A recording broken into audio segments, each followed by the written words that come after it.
Ազգային ժողովի մեծարգո նախագահ, հարգելի գործընկերներ, սիրելի հայրենակիցներ,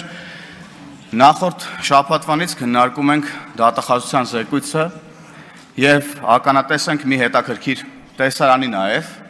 այսպես ասած, վիզուալիզացիայի ապօրինի գույքի բռնագանձման գործընթացը բնականon ճանապարհով ընթանում է եւ շուրջ 600 միլիոն դոլարի հասնող դրամական միջոցներ եւ գույքեր ուրեմն արդեն վերականգնվել են եւ միլիարդավոր դոլարների գույքեր ու դրամական միջոցներ էլ քննության փուլում են եւ գնահատման փուլում են եւ ահա ազգային ժողովում ինձանից ձախ նստած է այսպես ասած հայցվոր կողմը քաղաքացիական պայմանագիր խմբակցությունը իդեմս Հայաստանի Հանրապետության քաղաքացու եւ ժողովրդի պատասխանող կողմը Հայաստան խմբակցությունը եւ պատիվ ունեմ խմբակցությունը իդեմս Ռոբերտ Քոչարյանի եւ Սերժ Սարգսյանի եւ նրանց ուրեմն մերձավոր շրջանակների եւ ուրեմն գլխավոր դատախազը իդեմս Հայաստանի Հանրապետության քաղաքացու ներկայացուցչի եւ նրա զեկույցը, որտեղ արդեն մենք տեսնում ենք մեր քաղաքական հանձնառության արդյունքները թվերով եւ ինչն ամենակարևորն է, սիրելի հայրենակիցներ, այդ թվերը ձևավորվել են բացառապես իրավական եւ ինստիտուցիոնալ ճանապարհով։ Այսինքն մենք չենք գնացել վենդետաների ունեցված խլելու, մեջ անելու ճանապարհով, մենք ստեղծել ենք մեխանիզմ, որը չի ճանաչում անուն ազգանուններ, տարեթվեր, պաշտոններ եւ ծանոթներ։ Տիկին գլխավոր դատախազ մենք շատ հաճախ ենք հանդիպում մարդկանց եւ վստահ եմ դուք եք լսել այս պահանջը մի շարք մարդկանց բռնելու մասին։ Այս ցուցակում առաջինները բնականաբար Ռոբերտ Քոչարյանը եւ Սերժ Սարգսյանն են, բայց այս դահլիճում էլ կգտնենք մարդկանց, որոնք ըստ էության առաջին հորիզոնականներում են, ըստ էության top 10-ում են գտնվում այն անունների, որոնց մասին մեր հայրենակիցները մեզ անընդհատ ասում են եւ գրեթե մեծամասնությունը ունի այս պահանջը։ Բայց ես ուրախությամբ եւ վստահաբար պետք է արձանագրեմ նորից, որ սիրելի ժողովուրդ, հարգելի գործընկերներ, մենք չենք գնացել եւ չենք գնալու սեփական քմահաճույքով գույքեր խլելու, առանց որևէ իրավական հիմքի մարդկանց բռնելու, ունեզրկելու ճանապարհով երկիրը չենք տանելու կործանման, որովհետեւ դա կլինի ինքնաոչնչացման ամենաուղիղ եւ ամենակարճ ճանապարհը։ Կարճ ասած, մենք չենք դառնալու Ռոբերտ Քոչարյան կամ Սերժ Սարգսյան կամ ավելի պատկերավոր ասած Սերժ Քոչարյան,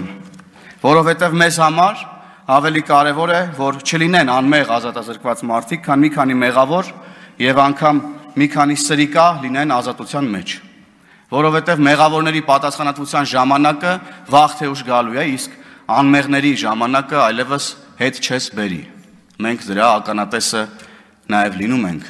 տեսնելով թե ինչքան անմեղ մարդիկ են հայտնվել անազատության մեջ քաղաքական քմահաճույքներով։ Բայց խոսելով ժողովրդի մի մասի զայրույթի մասին, այս կամ այն մարդուց, այս կամ այն գույքը վերցնելու, ուրեմն վերականգնելու մասին, այս կամ այն մարդուն բռնելու մասին, մի երևույթի էլ ես կուզեմ անդրադառնալ։ Շատ են գույքերը, աչք ծակող գույքերը Հայաստանի Հանրապետությունում եւ հատկապես Երևանում, որոնք մի տեսակ էմոցիոնալ եւ ընկալումների մակարդակում ազդում են մարդկանց ներվի վրա եւ ընկալման մակարդակում նաեւ ստվերում են այն թվերը, այն ձեռքբերումները, որոնք մենք ունենք։ Եվ մենք ունենք ձեռքբերումներ, որովհետեւ շատ երկրներ ապօրինի գույքի բռնագանձման ինստիտուտի արդյունքները տեսնում են շատ ավելի երկար ժամանակամիջոցում, քան մենք ենք այսօր տեսնում։ Եվ այդ գույքերը հիմնականում կենտրոնացած են Երևանում։ Ասենք կենտրոնում, որ կանգնում ես Մայր Հայաստանի կողքին, տեսնում ես Վերեխոյանում Գագիկ Խաչատրյանի շքեղ դղյակը, որը կարծես կոռուպցիա եւ թալանի հուշարձանը լինի Երևանի կենտրոնում։ Մանումենտով բարձրանում ես ձախի վրա, տեսնում ես ազգային ժողովի կերպարով Հովիկ Աբրահամյանի տունը, որ լոլիկներով էր կառուցել, կարծես թե, եւ սենց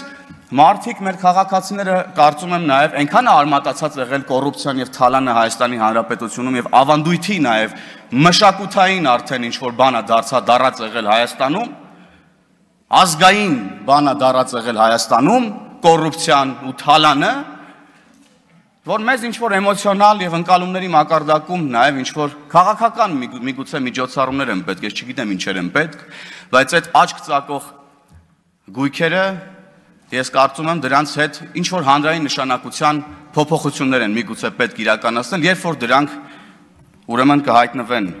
ապօրինի գույքի տիրույթում, ես հույս ունեմ, որ այս իմ թվարկած աչք ծակող գույքերը քննության եւ անգամ գնահատման փուլում են գտնվում։ Եվ քանի որ խոսեցի կոռուպցիա եւ թալանի հուշարձաններից, պետք է վերադառնամ ուրեմն ազգային ժողովի դահլիճ, կոռուպցիա եւ թալանի կենթանի հուշարձանների մոտ, Հայաստան եւ պատիվ ունեմ խմբակցությունների մոտ։ Նախորդ շաբաթվա վերջին մեր գործընկեր ընդդիմադիր Հայաստան խմբակցության քարտուղար Արծվիկ Մինասյանը հանդես եկավ մի շարք ֆանտաստիկ հայտարարություններով, ֆանտաստիկ ոչ թե դրանց առանձնահատկությունների, այլ անհնարինության իմաստով։ Խոսեց, ինձ թվում է, սա փորձ է ուրեմն մաքրել որոշ մարդկանց շատ կեղտոտ անունները, փորձ անելով մեզ հավասարեցնել եւ մեզ ուղղել նույն մեղադրանքները, որոնք ըստ էության իրականության մեջ վերաբերելի են բացարձակապես իրենց։ Մեզ ասում են, որ մենք թալանում ենք, մեզ ասում են, որ մենք դարձել ենք ամենահարուստները եւ այլն եւ այդպես շարունակ։ Եվ ըստ էության այս տեքստերը ասում են շատ լավ իմանալով, որ թե իրենցից սկսած մինչև Հայաստանի ամենահեռավոր համայնքում գտնվող մեր հայրենակիցը գիտի, որ սա բացարձակ սուտ է։ Օրինակ, պարոն Մինասյանը ինձ շատ է հանդիպում ավտոկայանատեղիում մեր ազգային ժողովի եւ օրինակ իմ մեքենան իր մեքենայից ավելի էժան է։ Ես իշխող խմբակցության քարտուղարն եմ, ինքը ընդդիմադիր։ Սենց ոնց կլինի։ Հիմա կարող է որ դուք սուտ դուրս չգաք, պարոն Մինասյան, մի հատ հասկանանք ձեր խմբակցությունից ում մեքենան է հարմար, փոխվենք, իմ մեքենան տամ ձեզ, ձեր մեքենան տվեք ինձ, որ ճիշտը վերականգնվի ու դուք սենց սուտ դուրս չգաք։ Կարանք քննարկենք այս հարցը, ես բացարձակ ուրեմն այս բանին փոփոխությանը դեմ չեմ լինի, անկեղծ ես ասեմ, բայց նման տեքստեր ասելուց առաջ ես ձեզ խորհուրդ կտամ նայեք Սերան Օհանյանի աչքերի մեջ եւ կտեսնեք մի քանի հարգանի առանձնատուն։ Կպտտվեք հետ կնայեք Աննա Գրիգորյանի աչքերի մեջ կտեսնեք հեկերը, կնայեք Աղվան Վարդանյանի աչքերի մեջ եւ կարող եք դիտել թե ինչպես են օրինակ Դավթաշենից մի կտոր պոկում դարձնում Զովունի, որ տնեն վրան հարմար տուն սարքեն։ Կնայեք Լևոն Քոչարյանի աչքերի մեջ նման տեքստերից առաջ տեքստեր ասելուց առաջ կուտ կտեսնեք միլիոնավոր դոլարներ, որոնք հարյուրավոր մարդկանց կյանքի փող պետքա լինեին։ Վերջապես կնայեք Ռոբերտ Քոչարյանի աչքերի մեջ, կտեսնեք հոկտեմբերի 27-ը, կտեսնեք մարտի 1-ը, կտեսնեք Պողոս Պողոսյանին, կտեսնեք Ռոբերտ Քոչարյանի աչքերի մեջ պարոն Մինասյան նման տեքստեր ասելուց առաջ։ Ու ընդհանրապես իրար աչքերի մեջ շուշուտ կնայեք ու իրար աչքերի մեջ կտեսնեք Արցախի Լեռնային Ղարաբաղի հանձնումը, կտեսնեք ձեր բաժին մեղքը Լեռնային Ղարաբաղի հայ ժողովրդի տեղահանման։ Ու հետո գալիս եք այստեղ խոսում եք Լեռնային Ղարաբաղի ժողովրդին թիրախավորելուց։ Այդ դուք չէիք, որ այստեղ միտինգներ եք անում հանրապետության հրապարակում, ամեն ինչ անում եք, որ Լեռնային Ղարաբաղի հայ ժողովուրդը լքի իրենց հայրենի հողը չպայքարի իրենց իրավունքների համար, գա Հայաստան, ավելի կոնկրետ Հայաստանի Հանրապետության հրապարակ, ավելի կոնկրետ կառավարության դիմացի ձեր միտինգներին։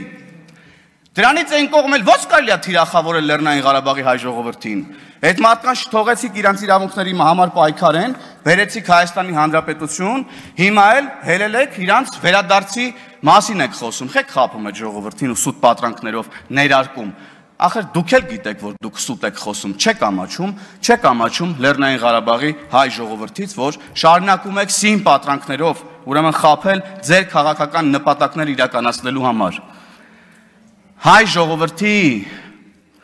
Հայ ժողովրդին թիրախավորելով ձեր քաղաքական նպատակներն իրականացնելը ձեր հազարամյա, հարյուրամյա քաղաքական կոդի մեջ է եւ դա չի փոխվում։ Թիրախ դարձնել հայ ժողովրդին, լուծել սեփական, քաղաքական եւ սեփական հարցերը։ Դա ձեր քաղաքական կոդն է։ Այն որ ձեզանից մեկը ստեղ ինչ որ քաղաքական կոդերից էր խոսում։ Եվ ժամանակը ավարտվում ամփոփելով խոսքս, սիրելի հայրենակիցներ, մի բան էլ, այդքան որ խոսում եք, մի հատ եկեք ստեղ ու նախ ձեր վերաբերմունքը որպես խմբակցություններ արտահայտեք Ռոբերտ Քոչարյանի հայտարարության մասին, օրինակ առայն, որ հայերն են սկսել պատերազմը Ադրբեջանի հետ։ Մի հատ եկեք ստեղ խոսեք, հասկանանք, տեսնենք այդ դուք ովքեր եք եւ ում հետևից եք գնում ընդհանրապես եւ ինչի համար։ Եվ ամփոփելով խոսքս։ Սիրելի հայրենակիցներ, Թալանի վերադարձը, կոռուպցիայի դեմ պայքարը մեր քաղաքական հանձնառությունն է, մեր ինքնությունը, եւ որքան էլ շատ լինեն խոչընդոտները, մենք հասնելու ենք այն արդարության եւ արդարադատությանը, որի համար սկսել ենք պայքարել 2018 թվականից։ Տիկին գլխավոր դատախազ, ձեզ հաջողություն եմ մաղթում, ակնկալիքները ձեզանից չափազանց մեծ են, Հայաստանում հոկտեմբերի 27-ը տեղի ունեցել, մարտի 1-ը տեղի ունեցել, քաղաքական սպանություններ են տեղի ունեցել, միլիարդավոր դոլարների թալան է տեղի ունեցել, հարյուրավոր մարդկանց ունեզրկում է տեղի ունեցել եւ այս ուրեմն ակնկալիքների առաջին հասցեատերը հողի վրա աշխատանքի իմաստով դուք եք, ձեզ հաջողություն եմ մաղթում եւ շնորհակալություն կատարված աշխատանքի համար։